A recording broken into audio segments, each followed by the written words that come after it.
Nós vamos falar um pouco a respeito de um assunto que é a origem, segundo a filosofia, da tradição do Natal. Uma coisa muito curiosa e interessante que nós temos na nossa civilização atual é o costume de celebrarmos coisas sem sabermos muito bem qual é a origem dela, a que se referem. Muitos dos nossos atos caem numa mecanicidade onde de repente acendemos velinhas, decoramos uma árvore e não sabemos que todas essas coisas são símbolos e têm um significado. Fazemos por inércia, fazemos porque os nossos pais faziam, os nossos avós faziam. Quando um símbolo, que é um mensageiro de algo, perde o seu significado, ele deixa de ser eficiente, passa a ser simplesmente uma peça de decoração. Então nós percebemos muitas vezes a superficialização das tradições do Natal. Agora que beiramos a época do Natal, é muito importante que a gente lembre e tenha um nível de consciência naquilo que fazemos. Todo o processo filosófico busca fazer com que o homem viva cada evento que demarca a sua vida com a maior consciência possível. E o Natal ele é repleto de significados. Não só a data em si, mas todos os símbolos que gravitam em torno dela. É repleto de significados interessantes e importantes de serem entendidos. Para que a gente não viva aquela velha historinha. Tem uma história bastante engraçada que eu sempre gosto de contar quando faço essa palestra, que conta que uma jovem gostava bastante de assar pães para seu esposo, para sua família. E ela tinha o hábito de, toda vez que assava os pães, ela cortava os 2 bicos do pão. E isso foi passando, alguns anos se passaram, e o esposo via aquele costume um pouco estranho e nunca tinha perguntado para ela o porquê daquilo. Numa ocasião, ele resolve perguntar e desvendar aquele enigma. Esposa, vem cá, por que você sempre corta os 2 bicos de pão? Aí ela para, pensa, analisa e diz, sabe o que eu não sei? A minha mãe tinha costume de fazer isso e eu continuei fazendo. E vão os dois então perguntar para a mãe dela por que a mãe sempre fazia isso. Chegam lá, se dirigem àquela senhora e perguntam, por que a senhora sempre tinha o hábito de cortar os 2 bicos do pão? E a mãe para, pensa, sabe o que eu não sei? A minha mãe tinha o hábito de fazer isso e eu continuei fazendo. Aí vão todos eles à casa da velhinha, que ainda era viva, a avó, perguntar o porquê daquele procedimento. Quando chegam lá, perguntam, vó, por que a senhora sempre cortou os bicos do pão? Ah, minha filha, o meu forno era muito pequeno. Ou seja, uma coisa que vai se prolongando pela inércia e nós já não sabemos mais por que continuamos a fazer. Então hoje muitos dos símbolos que cercam o Natal já não tem mais nenhum significado, ou quando tem, muito pouco, associado mais a um hábito de consumo ou determinados costumes mais decorativos do que propriamente simbólicos. Para a filosofia só tem valor aquilo que é feito conscientemente. E o que nós vamos procurar fazer então é devolver um pouco essa ideia do que vem a ser o Natal.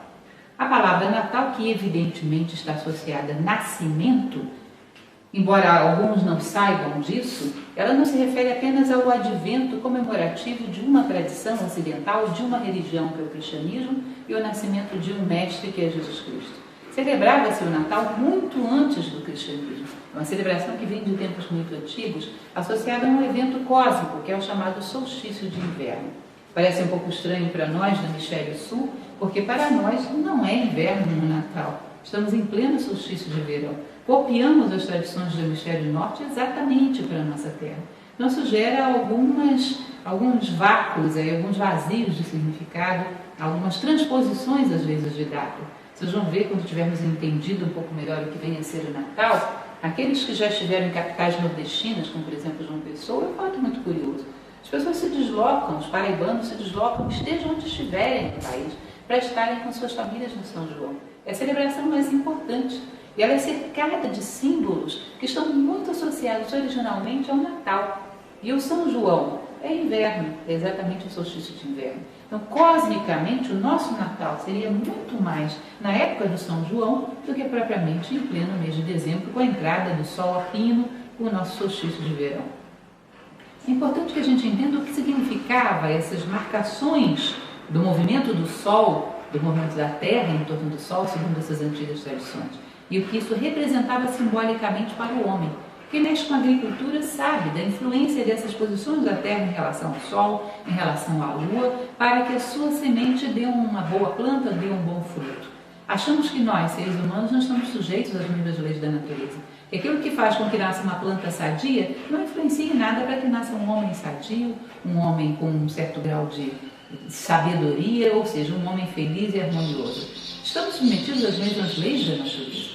Segundo essa tradição, e hoje nós também podemos compreender isso até melhor com os elementos que a ciência moderna nos oferece, a moderna astronomia, a Terra tem um determinado movimento em torno do Sol, que segundo Johannes Kepler é uma órbita elíptica. E nessa elipse existem 4 pontos que são fundamentais, os 4 pontos cardeais, que são os pontos extremos, que são chamados de solstícios, e os pontos intermediários, que são chamados de equinócios. Solstício vem de sol sistere, sol parado, o equinócio de equinoctius, noites iguais. O que significa isso? Se vocês imaginarem uma elipse no qual o Sol ocupa um dos focos, quando a Terra chega no ponto mais extremo e ela faz esse movimento de volta da elipse, esse ponto extremo, para o hemisfério que está em oposição ao Sol, é a noite mais longa do ano. Parece nesse momento que o Sol não vai voltar a nascer. Esse período que vai normalmente de 21 a 24 de dezembro para o hemisfério norte, era considerado o período do sol sistere, do sol parado, onde as trevas ameaçavam engolir a luz. Para o hemisfério que está virado para o sol, são 3 dias extremamente luminosos, que é o solstício de verão, onde a luz, o dia é mais longo do que as trevas, a noite. Então também é um período de 21 a 24, mas agora de junho para o hemisfério norte, e 21 a 24 de dezembro para o hemisfério sul. Enquanto que no ponto intermediário, que é quando o Sol cruza o equador da Terra, noites e dias são exatamente iguais, equinoctios, noites iguais. São os chamados equinócios de primavera e de outono, que também estão carregados de significados. E oportunamente poderemos falar um pouco sobre eles. É interessante observar então que quando vivemos o solstício de inverno no hemisfério que nos corresponde, nesse momento o calor, a vida física chega à sua mínima vibração. Consequentemente, segundo todas essas tradições, a vida física e a metafísica trabalham num sistema de compensação. Quando a vida física chega à sua mínima vibração, alguns animais até hibernam, toda a natureza se recolhe, toda a vida física se recolhe, a vida metafísica tem a oportunidade da sua máxima expansão. E o contrário vai acontecer lá no verão. A vida física chega à sua máxima expansão e a vida metafísica se recolhe. Então eles comparavam, por exemplo, Índia e o próprio Egito, esses 2 movimentos aos movimentos do pulsar do coração do universo. Necessariamente temos um momento de contração, de interiorização, de trabalhar dentro de nós elementos profundos e depois de expansão, de exteriorização, de oferecer esses frutos da nossa reflexão ao mundo. Então, isso seria o solstício de inverno e o solstício de verão. Quando temos, então, o solstício de inverno, que toda a vida física se recolhe, vocês vão ver que dentro da tradição budista, por exemplo, do Theravada, era o momento em que os monges se recolhiam para redigir as suas obras sagradas. Todo o cânon Pali, de onde vem o livro sagrado budista, o Dhammapada, foi escrito nessas estações. Era um momento, então, muito propício para a vida interior. Então, nesse momento, é um momento propício para o nascimento da consciência espiritual do homem. Ou seja, algo de divino se aproxima, ronda o homem. É como se a natureza criasse o berço para que o divino nascesse no homem. Se vai nascer ou não, vai depender da sua determinação, do seu livre-arbítrio, do momento evolutivo que ele vive. Mas toda a natureza se prepara para propiciar aos seres a maior interiorização, o florescer da sua vida metafísica. Que isso simbolicamente tem a ver, inclusive, com a tradição cristã, que é o nome que vem da Grécia, que é o nome Crestos, o crucifixado, é aquele que vive crucificado entre céu e terra e que, num determinado momento, transcende essa crucificação, que ascende aos céus vitorioso. Então, toda a natureza cria as condições ideais para que o homem conquiste essa espiritualidade. Várias civilizações trabalharam com essa mesma mentalidade. Uma coisa curiosa que as tradições antigas colocavam é que todo grande mestre de sabedoria, todo ser que vem à Terra para servir de referencial, para ser imitado, ele representa simbolicamente a trajetória do Sol. Considerava-se que essa trajetória do Sol, a trajetória que a Terra, na verdade, faz em torno do Sol, no decurso de um dia, era toda carregada de simbolismos. Então, todo esse simbolismo ele é transplantado para a vida de um mestre desse. É importante que a gente entenda, não quer dizer que isso não tenha acontecido. No nosso momento histórico, onde normalmente não entendemos bem o que é um mito, Quando dizemos que um acontecimento desse tipo, ligado a alguma religião viva, é um mito, isso tende a ofender e a melindrar as pessoas. É importante entender que mito não é mentira. O mesmo acontecimento pode estar revestido de uma verdade histórica e de um conteúdo simbólico muito forte. Sobretudo, quando se trata da vida de pessoas que têm uma determinada carga de sabedoria muito acima da média, esses seres têm toda uma preocupação de deixar um símbolo naquilo que eles fazem, que possa ser entendido pelas gerações que virão. Como diz o próprio Cristo nas suas escrituras, aquele que tem olhos para ver que veja, aquele que tem ouvidos para ouvir que ouça. Evidentemente, ele não deveria estar falando de olhos e ouvidos físicos, que isso quase todos têm. Ele fala de olhos e ouvidos para entender aquilo que está oculto à vista, aquilo que está mudo, o mutus ou mito. O mito, então, é essa alma, é isso que se recobre de uma realidade, mas que, na verdade, tem mensagens muito mais profundas por trás. Então, se vocês considerarem a vida de qualquer mestre fundador das grandes religiões que a humanidade teve ou terá, em geral ela passa por certas fases. A anunciação. O que é a anunciação? Acordem de manhã e vocês vão ver a luz que vem. Antes que o corpo do sol surja, vem a sua luz. É a anunciação. E aí tem o processo de exposição da sua luz, que é a jornada diária, a sua mensagem, a exposição da sua luz. Aí ele mergulha no horizonte e desce aos infernos. A descida às trevas e descida aos infernos, a vitória sobre as trevas e o ressurgimento vitorioso e a ascensão do corpo glorioso. Esse processo todo do sol lutando contra as trevas, que vai acontecer muito também no solstício de inverno, várias tradições falavam que nesse momento o sol ameaça ser engolido pelas trevas. Vocês vão ver que vários desses mestres, na sua infância, eles que representam simbolicamente um sol para a humanidade, ameaçaram ser engolidos pelas trevas. Então nós temos lá o martírio dos inocentes, nós temos a perseguição a Apolo, nós temos a perseguição a Krishna. Várias tradições falam desses mestres ainda criança, sendo ameaçados de morte. Hércules passa por isso, são colocadas serpentes no seu berço. Ou seja, essa luz nascente, essa luz criança que está querendo vencer as trevas e renascer, ameaçado pelas trevas, ameaçando ser engolido pelas trevas. Uma ocasião, inclusive, existe um escritor moderno chamado Mircea Eliade, um antropólogo muito renomado, que ele faz uma série de pesquisas exatamente trabalhando com civilizações que hoje a gente considera como primitivas, culturas indígenas, e uma ocasião ele conhece uma tribo onde, quando havia os solstícios, essa tribo saía às ruas fazendo um grande barulho, batendo em panelas e fazendo um escarcéu, tentando espantar as trevas e ajudar o sol a ser vitorioso sobre as trevas. E ele assiste a tudo aquilo, fica um pouco curioso. Numa outra ocasião, ele se dirige ao xamã dessa tribo e pergunta: olha, vocês realmente acreditam que o sol não vai ser vitorioso sobre as trevas se vocês não fizerem todo esse barulho? E esse xamã vira para ele e diz: olha, vocês, homens ocidentais, modernos, se acham muito sábios e são muito ignorantes para muitas coisas. Quando nós falamos do sol, você acha que é esse externo? Esse já travou a batalha dele há muito tempo, já foi vitorioso sobre as trevas. Existe algo equivalente a esse sol dentro de nós, que esse ainda não foi vitorioso. E esse precisa do nosso esforço para vencer as trevas. Se não fazemos, ele não tem chance, ele pode ser engolido pelas trevas. Esse externo é só para nos lembrar dessa batalha, mas o interno ainda não foi vitorioso.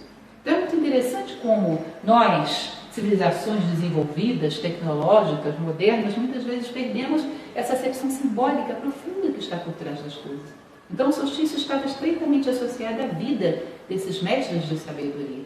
Dizia-se então que nesse solstício de inverno a máxima espiritualidade se manifestava na Terra. Era o momento mais propício para que esses seres altamente espirituais viessem à Terra. Mas também era o momento mais propício para que a espiritualidade chegasse ao seu máximo no homem comum. Era a grande oportunidade. Era o momento então em que toda a natureza criava o berço, criava as condições para que algo de divino nascesse no homem. Bom, não nasceu. Repetimos esse ciclo no outro momento. O eterno retorno. A natureza sempre vai virar circunstâncias, gera o palco para que nasça algo de divino no homem. Perdemos essa oportunidade. Ciclicamente ela virá em outro momento. Alguns outros símbolos que é muito interessante entendermos em relação ao Natal, muitos dos nossos símbolos são, digamos assim, assimilados e vêm de sincretismos de várias outras religiões. E alguns deles é muito interessante quando a gente gente faz isso que é muito próprio da filosofia, que é o estudo comparativo, que nos permite entender com muito mais profundidade. Mais uma vez, voltando àquilo que falei para vocês, quando a gente pega uma tradição, que é aquela que nós estamos imersos, que é o cristianismo moderno, e começa a tratar determinados elementos aí como símbolos, isso às vezes gera um mau entendimento, que é como se algo que é simbólico não tivesse sido histórico, não tivesse sido verdadeiro. As duas coisas não se excluem. Algo pode ser simbólico, pode ser histórico, e muitas vezes acontece de ser simultaneamente as duas coisas.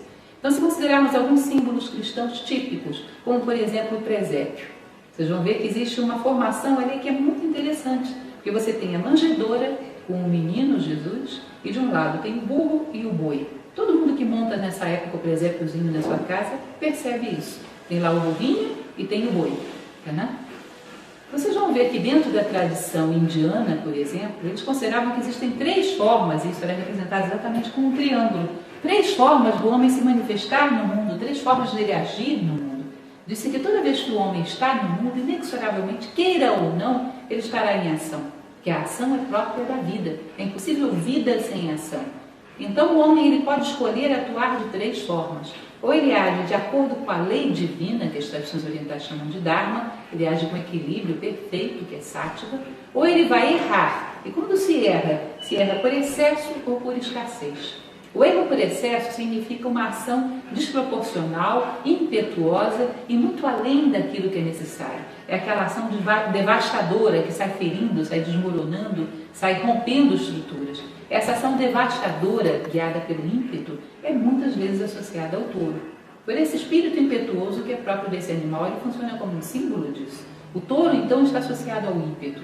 E a ação que erra por escassez, por inércia, pela nossa popularmente conhecida como preguiça, aquela que vai aquém do necessário, que resiste ao movimento. Essa inércia, essa resistência ao movimento, que nos faz perder a lei da vida, é muito associada ao jumento. Simbolicamente, esse é o atributo desse animal, que empaca e resiste ao movimento, fica inerte quando deveria se movimentar. Então, esses 2 extremos, e no meio, a ação perfeita, Sattva, o Cristo.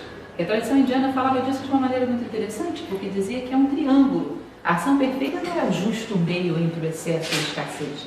Então, teríamos que estar eternamente medindo o que é o excesso e o que é a escassez e tentando achar o meio. Não é um meio geométrico, é um ponto que está acima. Porque eles diziam que só encontramos a ação perfeita inspirados pelo sagrado, inspirados pelo divino. Então, a ação perfeita, que é Sattva, é a ponta do triângulo, está elevada, está acima da manjedoura. Então, é um elemento muito interessante observarmos no simbolismo do nosso presépio. Outra coisa, quando consideramos José e Maria, também considerados do ponto de vista simbólico, é muito interessante. Vocês forem ver, dentro da mitologia universal, é muito comum que o masculino esteja associado à razão, enquanto que o feminino está normalmente associado à intuição. Se diz que o homem completo, o homem que atende às demandas da vida, é um homem que se utiliza de razão quando é necessário razão e intuição quando é necessária intuição. Mas algumas vezes na vida o homem, por decadência, por materialismo, por superficialidade, ele perde contato com a sua intuição e até duvida que ela exista e se torna um racionalista, que acha que pode explorar e esgotar os mistérios da vida única e exclusivamente através da razão. Então imaginem vocês José como a razão e Maria como a intuição. O que diz essa tradição? Que José jamais seria capaz de conceber o divino. Para que ele tenha o divino dentro de casa, ele precisa que Maria conceba sozinha. E ele só vai ter condições de ter contato com o divino se ele aceita essa concepção exclusiva de Maria e a apresenta ao mundo. Então parem para pensar algo que é uma questão muito atual ainda esses dias no nosso mercado editorial. Um cientista publicou um livro onde ele tentava provar através de argumentos lógicos, científicos, a inexistência de Deus. Bom, essa é uma questão que há séculos atrás essas tradições estavam falando. É absolutamente inútil e vão achar que vamos compreender o divino através da razão. Por uma questão bastante lógica e explicável. Nós temos que considerar que existe, segundo essas tradições, aquilo que nós chamamos da unidade. O divino é a unidade, é o uno, é o absoluto. Ele não pode excluir absolutamente nada. Se ele exclui, ele deixa de ser. O único atributo compreensível do divino é a unidade. Nada pode estar fora dele. Porque se algo está fora dele, ele deixa de ser uno, passa a ser 2. Então ele não exclui essa mesa, ele não exclui essa cadeira, ele não exclui essa pessoa. Todas as coisas compõem ele. O atributo fundamental dele é a unidade. Bom, esse é um primeiro elemento que temos que considerar. Um segundo elemento que temos que considerar é que a mente humana é uma ferramenta maravilhosa, que serve para muitas aplicações, mas ela não foi feita nem serve para trabalhar na unidade. Esse é um mundo no qual ela absolutamente não funciona. Por quê? Ela foi feita para trabalhar na multiplicidade, porque a ferramenta de trabalho fundamental que ela utiliza para a compreensão é a adjetivação. Se eu quero explicar a algum ser humano como é um objeto que eu tenho na minha casa, como é uma cadeira, por exemplo, eu vou dizer, ela é pequena, ela é grande, ela é macia, ela é resistente, ela é branca, ela é vermelha. E com esses adjetivos a pessoa vai montando na sua mente a imagem do que ela é. E nós temos que considerar que nenhum desses atributos é realmente absoluto. Se nós formos considerar, por exemplo, essa unidade, esse uno que é Deus, nenhum desses atributos poderia ser concedido a ele. Se nós dissermos, por exemplo, Deus é branco, bom, então ele não é negro. Se ele não é negro, o negro está fora dele, ele perdeu a sua unidade, já tem ele e o negro, já são dois. Se dissermos ele é redondo, bom, então ele não é quadrado, então o quadrado está fora dele, ele já não é uno, são dois. Qualquer adjetivo, qualquer atributo que se dê ao divino, ele perde a sua natureza de unidade. Então ele tem que ter todos os atributos simultaneamente, porque senão ele deixa de ser o que é. Agora imaginem vocês se a mente humana tem condições de trabalhar dessa forma. Eu tentando explicar para vocês como é um objeto que eu tenho na minha casa. E eu digo, bom, ele é branco, mas ele também é vermelho, mas ele também é preto, mas ele também é azul. Aí você diz, não, peraí, chega, diz qual é a forma. Bom, ele é quadrado, mas também é um retângulo, mas também é redondo, mas também é um trapézio. Não, pelo amor de Deus, não existe isso que você tem na sua casa.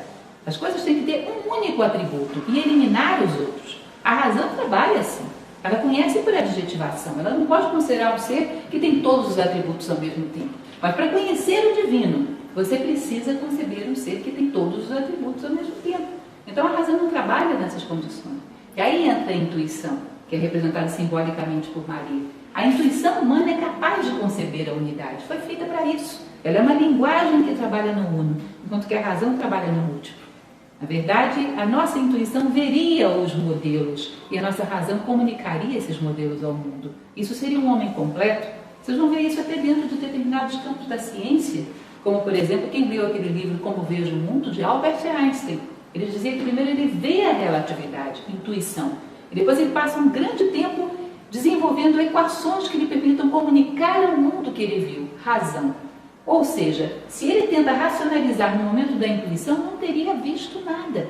E um homem completo, um homem que normalmente agrega valor ao mundo, que vê coisas novas, é um homem que está ativo a intuição e a razão.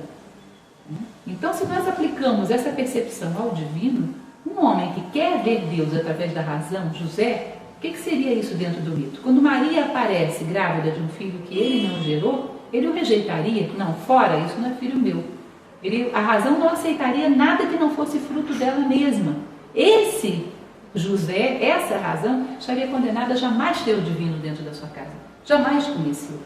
Então isso é histórico. Ao longo da história vemos, por exemplo, na própria Ilíada de Homero, quando a cidade de Troia é destruída e que existe uma nova cidade a ser criada, que Roma vai ser criada, quem sai para poder dar origem a esse novo mundo, essa nova cidade, essa nova civilização? Sai um príncipe, que é Enéas. Só que Enéas era jovem, forte, mas não tinha sabedoria, não tinha visão. Ele carrega então o seu pai, Anquises. Seu pai era velho, era sábio, mas já não tinha força física para caminhar. Então Enéas coloca o seu pai sobre os ombros e sai procurando um território que fosse propício para a criação de uma cidade que fosse herdeira de Troia. Então encontram aquilo que vai ser no futuro Lácio, que vai ser Roma. Como encontram? Com as pernas de Enéas e com os olhos de Anquises, ou seja, com as pernas da razão e com os olhos da intuição. A intuição capta o divino e depois o que pode a razão? Apresentá-lo ao mundo. Mas a razão insiste ela mesma em conceber o divino, ela estará condenada a jamais ter o divino dentro da sua casa. Então esse é um elemento muito interessante que podemos perceber dentro dessa história, abordada sob o ponto de vista do mito. Um outro elemento que é interessante também, continuando ainda no simbolismo dessa história, é a questão dos reis magos. Esses reis magos que veem uma luz, que veem uma estrela e que percebem que aquela estrela anuncia para eles o advento de um ser muito especial, de um ser divino. e saem andando determinadamente montados nos seus camelos, atravessando mares, desertos, montanhas, tudo que se interpõe no caminho. E com essa fixação, com essa vontade de seguir a luz, eles acabam por chegar ao nascimento do menino divino. Isso representa também uma série de simbolismos presentes em várias outras tradições. É o homem que vê a luz, e a luz representa sempre simbolicamente a sabedoria. E se apaixona por ela, amor à sabedoria, que é a filosofia, e sai seguindo, atravessando todos os obstáculos da vida, sem perder de vista essa luz. E um belo dia vai chegar a alcançar o nascimento do divino, talvez não só fora, mas também dentro dele mesmo. E é uma coisa interessante se nós percebermos como isso está muito bem demarcado pelos presentes que esses três magos dão ao menino: ouro, incenso e mirra. Sempre nessas tradições se considerou que o homem era um ser dividido, subdividido em certas estruturas. Nesse caso, 3 estruturas. Ouro, incenso e mirra equivalem muito aos 3 níveis do homem, os 3 corpos do homem, segundo a tradição grega, que seria o elemento físico, que eles chamavam de soma. Ainda temos esse prefixo na nossa língua, inclusive, quando temos um problema físico, temos um problema somático. O nível psíquico, que é chamado psique, e o nível espiritual, que é nous. Vocês vão ver que esse alinhamento do espiritual com o psíquico e com o físico, que faz de nós uma ponte que traz o divino ao mundo, é representado simbolicamente, perfeitamente, pelos 3 presentes que são dados aí. O ouro, o espiritual. O incenso, que é a psique, que se dissolve, que se gasta suas energias em função do sagrado. E a mirra, que também é a base física que se queima nesse ofício da vida.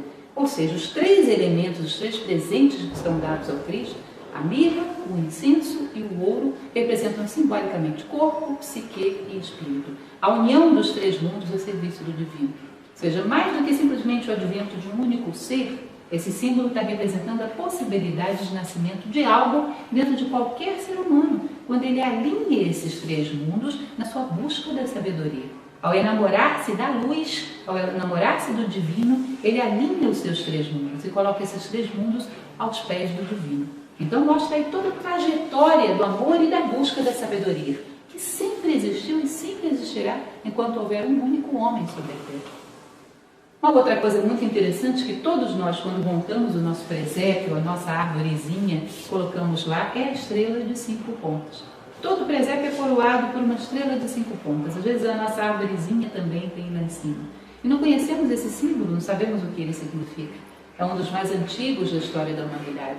Pitágoras utilizava esse símbolo como a marca da sua escola, ele chamava de pentalfa, caracteriza o número 5. A estrela de 5 pontas é a estrela do homem. Quem não lembra daquele desenho famoso de Leonardo da Vinci, que é o homem vitruviano, onde o homem está exatamente circunscrito numa estrela de 5 pontas? Ou seja, representa o elemento humano. Mas o que será isso? Por que o elemento humano? Considerava-se que toda manifestação, e Pitágoras fala isso bem claramente, toda manifestação começa na unidade, é o número 1. Depois, quando a manifestação do universo prossegue, existe o número 2, que é a dualidade espírito e matéria. Quando essa dualidade espírito e matéria prossegue, ela passa a habitar em várias formas no universo manifestado.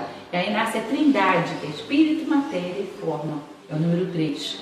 Num determinado momento, esse número 3, esses 3 elementos, geram toda a multiplicidade de seres do universo, que vem o número 4, que é terra, água, ar e fogo, os 4 elementos da manifestação.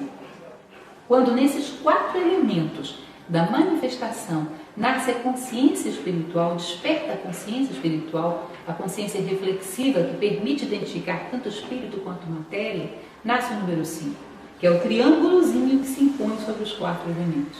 É o pentalfa de Pitágoras, ou seja, é o símbolo do homem, quando o triângulo, que sempre esteve associado ao espírito, se impõe sobre o quaternário da matéria.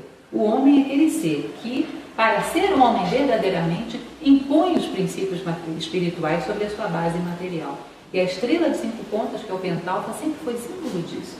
Então, quando vem o presépio, quando vem os Reis Magos, toda essa cena é coroada pela estrela de 5 pontas. Ali há o nascimento de um ser verdadeiramente humano, onde os princípios espirituais reinam soberanos sobre a sua base material.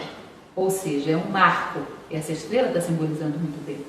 É muito interessante porque esse mesmo símbolo era muito utilizado por outros personagens históricos que ficaram bastante conhecidos nossos, que são os Cavaleiros Templários. Eles também utilizavam muito essa estrela de 5 pontas, eles utilizavam também o seu oposto. Eles pegavam essa mesma estrela e viravam de cabeça para baixo. E a partir dessa estrela de cabeça para baixo, eles diziam que simbolizava os 4 elementos materiais quando dominavam a consciência humana. Que aí esse ser se tornava um ser animalizado, que eles chamavam de Bafomé, o bode, o ser animal, é como se fosse um minotauro, onde a cabeça animal dominou a parte humana. E esse Bafomé era visto muitas vezes representado dentro dos símbolos dos templários. Era algo para advertir a consciência do homem sobre o que poderia acontecer com ele se os princípios espirituais não primassem sobre a matéria. Então vocês veem que é muito recorrente, muito comum essa ideia da estrela de 5 pontas, que nós às vezes penduramos lá no alto do nosso presépio, de uma forma muito distraída, pouco atenta, e não sabemos que aquilo ali é um símbolo que representa para nós um modelo de comportamento, de vida, de ser. Bom, o que mais poderíamos falar? Em relação à árvore, é uma coisa interessante também, porque a árvore é um dos símbolos mais antigos da história da humanidade. É muito comum, por exemplo, entre os celtas, a árvore da vida. O que era a árvore da vida? Ela é virada de cabeça para baixo. Eles consideravam que, na verdade, toda a ramificação, todos os ramos, todo o corpo da árvore tira os seus nutrientes da raiz. Isso é um fato cientificamente comprovado. Só que eles consideravam que as raízes da verdadeira árvore, a árvore da vida, estavam mergulhadas no invisível, nesse mundo espiritual. E a ramificação era o mundo manifestado. Então todas aquelas bolinhas e estrelas penduradas nos ramos da árvore, nada mais eram do que o cosmos, com as suas estrelas, com seus planetas, com as suas esferas, que é uma ramificação visível de uma raiz invisível que fica no plano espiritual.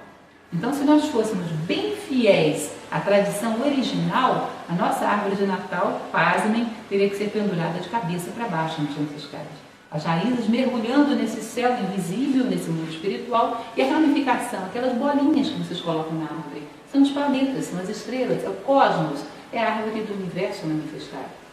E particularmente vocês vão ver que entre os celtas havia uma admiração muito grande pelas árvores em geral, principalmente o carvalho. O pinheiro é uma instituição que se diz que já surge por volta da Idade Média. E aí há uma série de explicações para isso.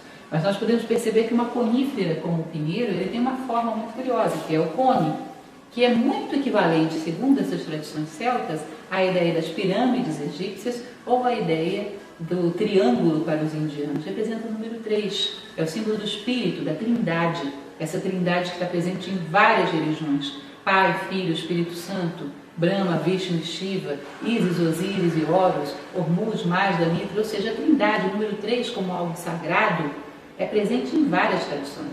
É o símbolo da pirâmide, do triângulo imperando sobre o quarto, do quaternário, dos 4 elementos, que é um símbolo muito parecido com a estrela de 5 pontas. E aí, para a tradição celta, esse mesmo triângulo, essa mesma pirâmide é representada numa forma de cone. E é muito comum, inclusive, uma coisa curiosa, inclusive, eles tinham um deus celta chamado Cernunnos, que era aquele que tinha chifres, tinha cones, era uma divindade para ele, que captava os elementos espirituais e plasmava sobre a terra. Depois, com o advento da Idade Média, Cernunnos, com chifres, vocês imaginem a que figura ele foi incorporado.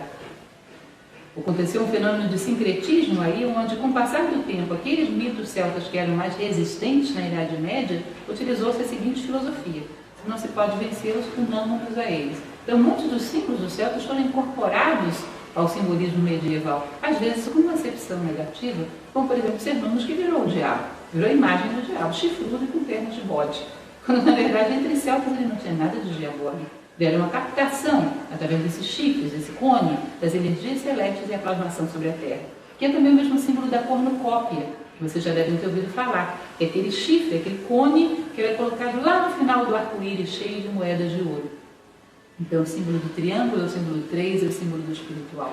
E o pinheiro está muito associado a essa mesma ideia. Uma captação de energias espirituais plasmadas sobre a Terra. A árvore da vida. Então, é muito interessante que tenhamos essa reflexão quando montamos os nossos pinheiros na nossa casa. Bom, e Papai Noel? Quem será ele? Também, se voltarmos um pouco ao mundo celta, vocês vão ver que eles tinham uma divindade que era conhecida como Ancião dos Dias, que vivia andando pelas neves com uma roupa vermelha e salvando pessoas que estavam em situações difíceis. Era tido como um espírito benéfico, um espírito bondoso. Não propriamente um deus, mas um espírito, como se fosse um elemental, um deva, alguma coisa assim. E o fogo vermelho da roupa estava associado ao espírito, no meio das neves da matéria. Ele penetrava, o espírito penetrando na matéria para despertar os homens.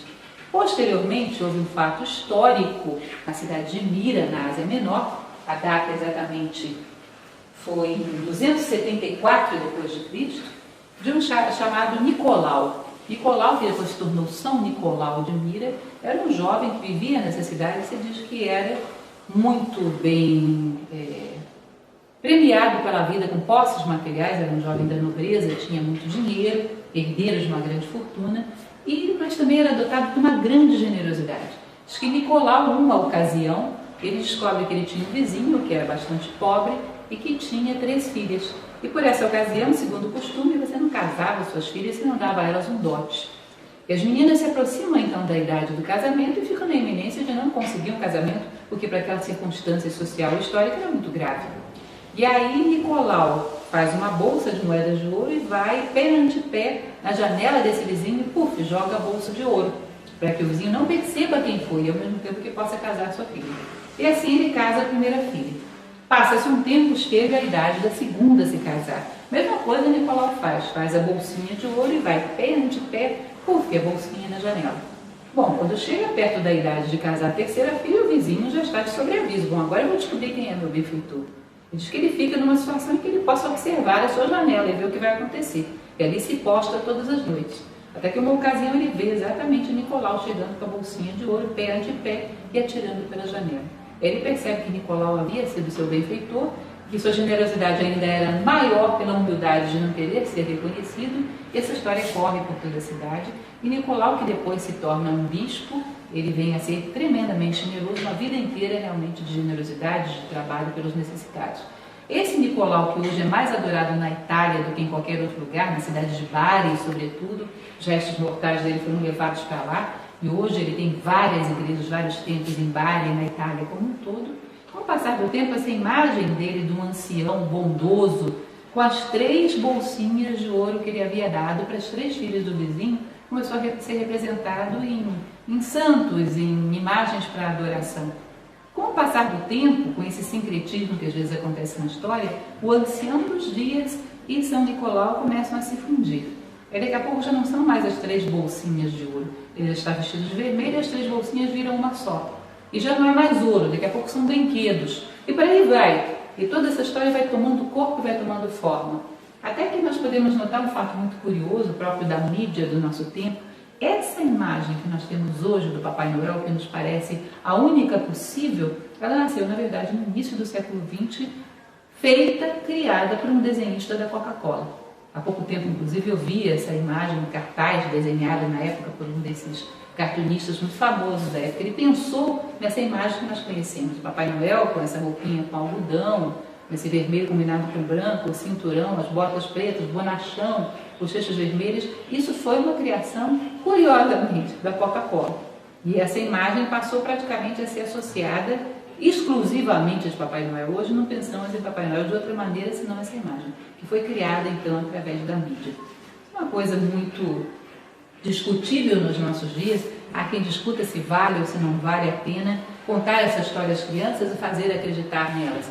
Eu não vou entrar nessa polêmica, particularmente acho que como símbolo, acima de todas as contaminações consumistas, é um símbolo muito belo.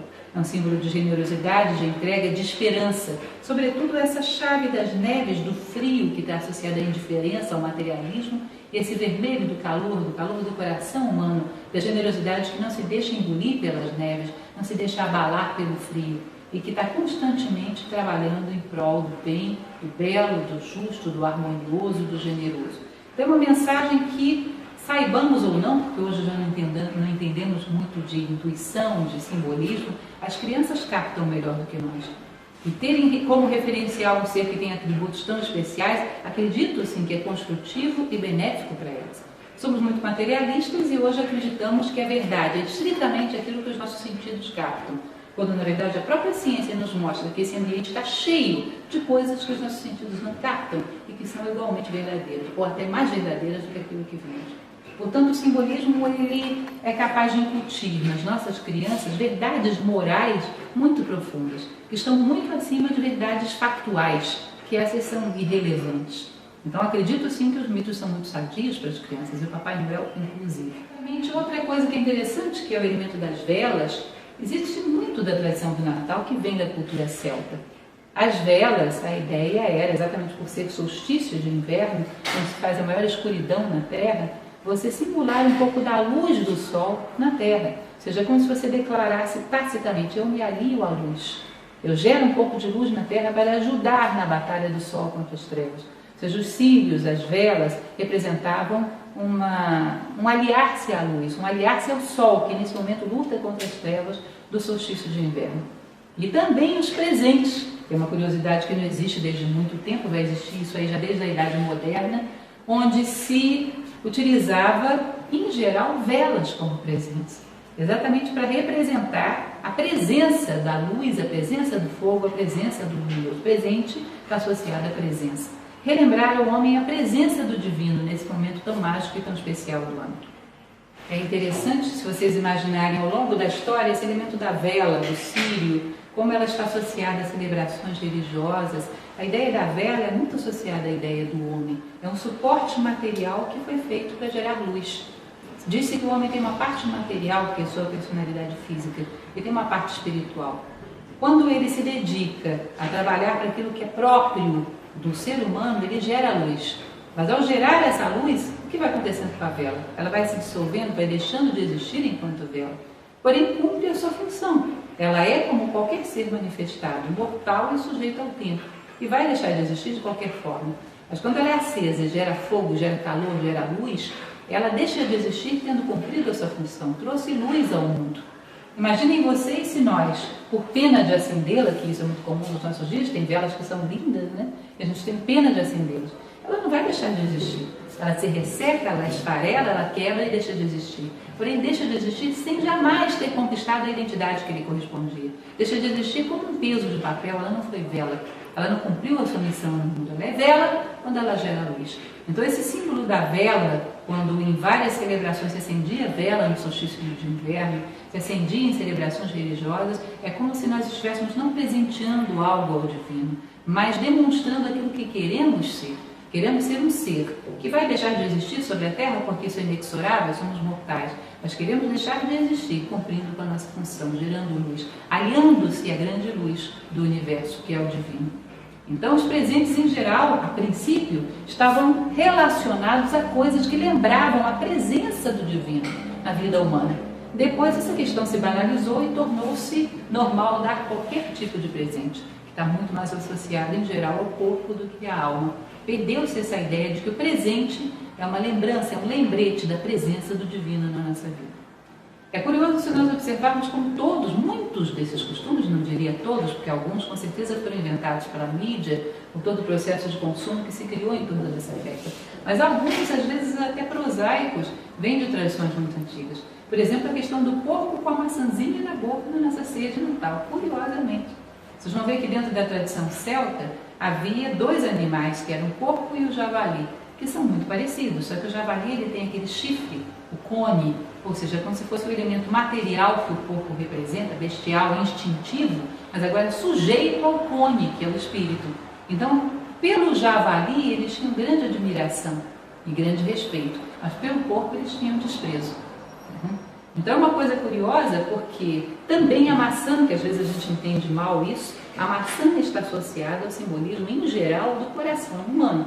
Até a maçã da Branca de Neve, da historinha que tanto conhecemos, tem a ver com isso. Ela adormece na matéria porque o seu coração, sua maçã, ainda tinha desejos. Ela aceita a maçã porque ela ainda tinha desejos.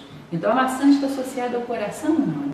Então, quando colocamos aquele porquinho morto com a maçã na boca, é como se nesse solstício de inverno nós tivéssemos nos proposto a matar esses instintos que aprisionam o coração humano.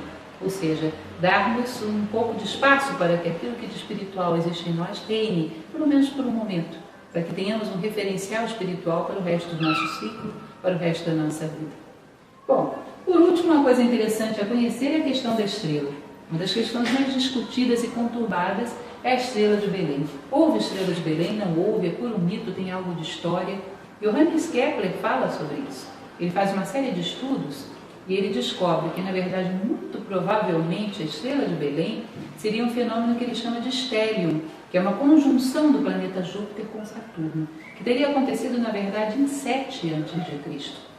É curioso porque vocês vão ver aqueles reis magos a que se refere a história, que são sacerdotes magos de Zoroastro, do Mazdeísmo, eles eram grandes astrólogos. Em geral, o Mazdeísmo fala a respeito dessas conjunções estelares que prenunciam certos fatos terrestres. Certas conjunções, como por exemplo Júpiter e Saturno, prenunciam o advento de um rei, quer da terra, quer do céu. Então essa conjunção, o estélio, a conjunção de Júpiter com Saturno, segundo Kepler, teria acontecido em 7 a.C., que é o mais provável, dentre as probabilidades que temos hoje em dia, de ter sido a chamada Estrela de Belém. Ou seja, se não é mítico, se realmente a Estrela de Belém existiu como história, provavelmente o nascimento do Cristo teria sido em 7 a.C. Que, aliás, esse calendário sofreu uma série de mutações ao longo da história.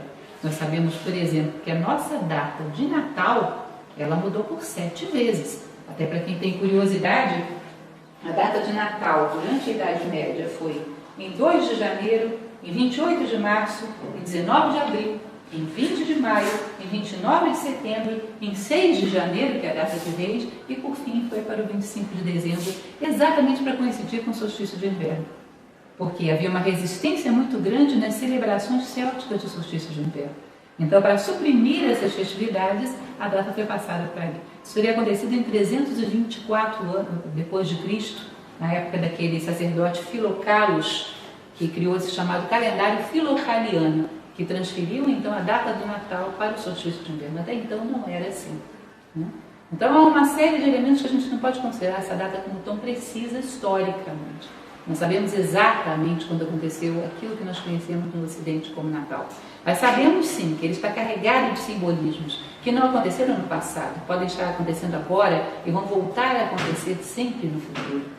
O que é interessante como proposta filosófica é percebermos o Natal como esse evento atemporal, como essa oportunidade que a natureza cria para os homens, para que num determinado momento, ao compreender isso, e a compreensão nos abre possibilidades ilimitadas, nós possamos fazer um verdadeiro Natal. Ou seja, criarmos em nós a condição de que ocupemos esse berço que a natureza cria com algo de divino, que algo de superior, algo de espiritual nasce em nós, de generosidade, de harmonia, de sabedoria, que em algum momento trabalhemos para que nesse solstício de inverno nasça algo de divino em nós.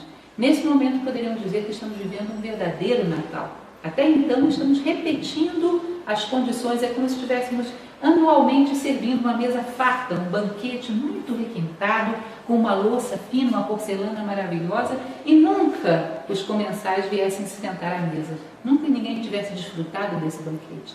Todos os anos a natureza prepara esse grande banquete. E nós ainda não nos sentamos a essa mesa e não desfrutamos dele convenientemente. Isso seria viver um verdadeiro Natal. Então, basicamente, como escola de filosofia que somos, essa é a proposta. Como falava para vocês de início, a filosofia trabalha com a ideia da consciência como grande valorizador da vida. Que nós possamos viver esse Natal de uma maneira mais filosófica, compreendendo todas as mensagens que ele nos manda através dos seus símbolos e procurando criar em nós uma verdadeira consciência espiritual, o nascimento de algo novo e melhor. É isso, obrigada.